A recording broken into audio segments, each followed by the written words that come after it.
এই দোয়াটি যদি আপনি 7 বার পড়তে পারেন, আল্লাহ তাআলা দুনিয়া এবং আখিরাতের দায়িত্ব নিজে গ্রহণ করে নেবেন, আপনার সকল পেরেশানি দূর হয়ে যাবে। বুকে হাত রেখে বলি, আল্লাহর কসম এই দোয়া আমি ছেড়ে দিই না। তোমরা এই দোয়াটা শোনার পরে সাথে সাথে শেয়ার করে দিবা। আমল না করেও সওয়াব পাবা, তোমার একটি শেয়ারে আমল না করেও সওয়াব পাবা। আল্লাহ তাআলার সওয়াব দান করবেন, রিজিকে বরকত দান করবেন, মনের আশাগুলো পূরণ করবেন।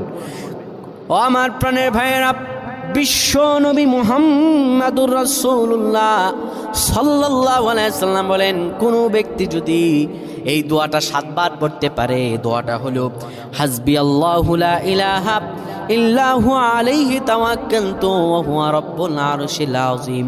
কোনো ব্যক্তি যদি এই দোয়াটা পড়তে পারে খালেস অন্তরে সকালে 7 বার আর মাগরিবের পরে 7 বার পড়তে পারে, আমার আল্লাহ রাব্বুল আলামিন বড় বিপদ থেকে তারে বাঁচিয়ে দিবেন। তার দুনিয়া এবং আখিরাতের দায়িত্বগুলো আমার রাব্বুল আলামিন নিজে গ্রহণ করে নেবে।